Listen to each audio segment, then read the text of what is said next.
Or if you want to sit here, I can. No. Just I will keep my. Andrew, one question. Okay, here are the 14-0 Falcons. Coach Mike Allen, you want to open up with a statement, sir? First of all, I want to just congratulate both teams on a great game.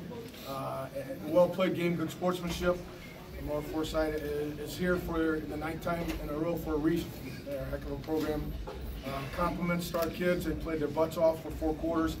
That score's no indication of how close that game really was. But our kids stepped up at the end and really played with a lot of heart, a lot of momentum. Big play by Bryce Barnes on that 4th down that sacked the quarterback. And then compliments to our crowd. What a crowd that GCMS brought today. That was big, and we can't thank them enough. Our community is amazing, and for their support, thank you. Questions, folks?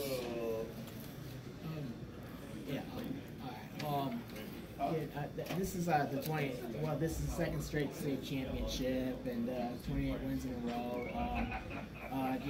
This is the first time. I think this is the first time. It was the first time in more than a decade and a half that you were able to that a team was able to win back-to-back 2A titles. I think it was the last time they did it. Local undefeated was back in the 70s. I mean, when you consider that and how much more, what do you think about the history that you guys made with this win today? It just means a lot because what these kids did. The first day after last year's state championship, they're in the weight room. 5 or 6 of them played 2 basketball games. They're athletes, they're competitors. They want to compete, and they set their mind to it last year that nothing was going to stop them. And they worked hard in the weight room.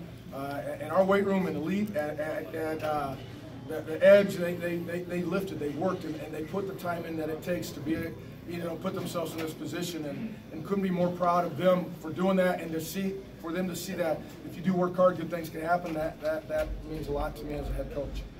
Mike, I know you've got your 4 workhorses up here, but your freshman Aiden Lockery, talk a little bit about his play today, because he made several really good plays that kind of could have swung the momentum. Aiden Lawfrey, just so everybody Aiden Lawfrey, and his name, he has a brother, Andrew Lawfrey. He's a freshman, and we brought him in really in the Chicago Hope game. And here's a team that was just loaded with athletes, and we threw him out there, offense, defense, really put a big role on him, and he's stepped up ever since. And it was El Paso game, probably. We got up big, and we ran him the ball a lot. Him and our fullback, Isaiah Chapman, came in and ran, and we run between tackles when we're up big. And I pulled him aside and I say, hey, man, I apologize. I didn't mean to put you in that position, run between tackles. He's like, Coach, that's where all the fun is. I love it. I knew at that point we have a kid that we can play with. He's not timid, and he showed that from the Hope game, and from then on, he has just played outstanding. Offensive side, defensive side. He's going to be naming you here for the next 3 years. Mike, they popped in the mouth early, 14 points in the first quarter. It's as many as he's given up all season in any game. How'd you like the way your guys responded to it? We talk about it all the time, Colin. Don't panic. And I think that was very clear last year in the state game when we got down 11. And I'm going to say this, but when we go kayaking, we always say, if you get in a tough situation, don't panic. Don't flip over, don't panic. And we carry that over. These guys they'll bust my chops later about that, but in a lot of things in life that we try to relate to football, don't panic. Everything's going to turn out okay. Keep, hold true to what you're doing, and that's what we kept doing. We threw the ball some. We thought some routes were open, and the guys came over and told me, "Don't run the ball. Let's run the ball. We can run the ball." And they're not afraid to tell me those things, and I respect that because they want to win. Well, they didn't panic when they tried that trick play on the kickoff return. How did you guys sniff that out? Were you expecting something like that? They have their jobs, they have their responsibilities. On the right side, there's some contained man over there. Lane Harden was our bullet over there. He saw that, and he did his key, read his keys, and stayed home. And Aiden, I believe, was over there, and that was big. Our kids, kept their composure on that. They didn't get rattled. We knew something was going to come. They're down, reverse or something like that. But the throwback, that was that's one of those calls. If it works, what a great call. If it doesn't, you second guess yourself. But our kids just sniffed it out and played it well. Mike, you had some adventures in the punting game in the first few times, but then you get the one that pins them down at the one that sets up the Spiller pick six. I mean, how huge was that punt there at that moment?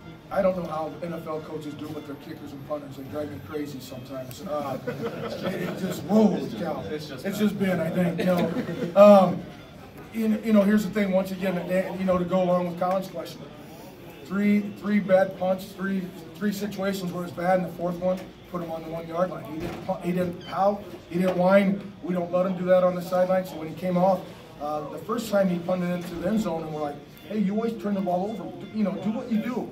And that last time he did, and Daniel Jones got down there and turned his back to the end zone and waited for the ball to come to him and pin him on the one.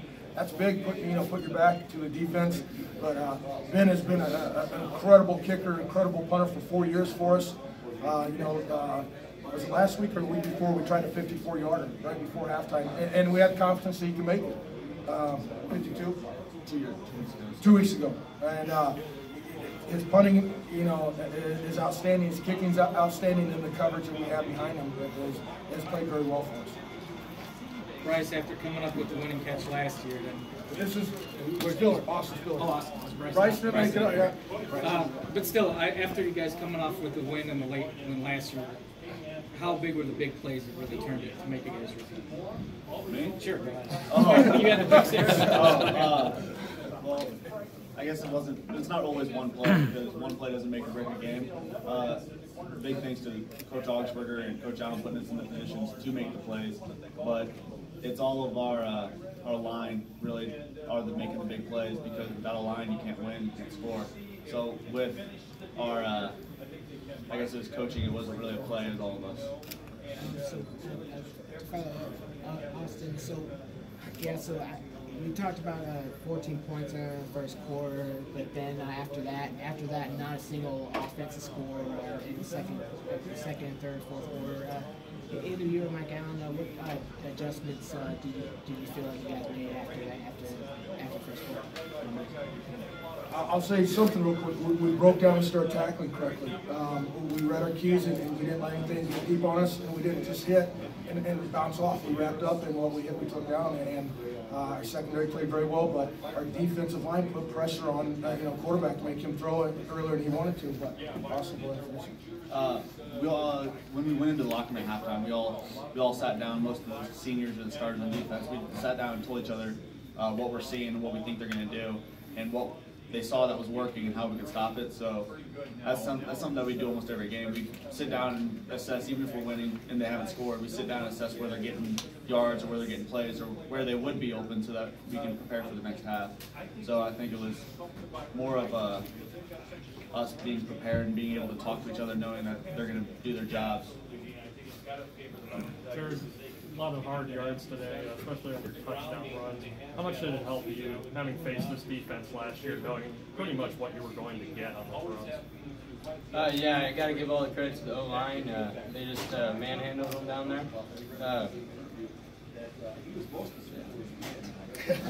But yeah, O-line did amazing, and we just kept going. Give a shout out to Coach Tompkins there. Go win a couple of basketball games tomorrow. Any other questions, folks? Ryland, second time around, state champions. Is it any more sweeter this time around than 28 straight games? Just talk a little bit about these past 2 years and what's that meant for you guys sitting up here, as well as your other teammates down in the field. Yeah, so honestly, last year, I didn't know it was going to be in DeKalb until 2 weeks into the playoffs. I always thought it was here. So growing up, I always dreamed about playing here on this field. So just being at the Illinois field is just amazing, and I think everyone would agree it's a dream come true. All right, folks, thank you. Congratulations.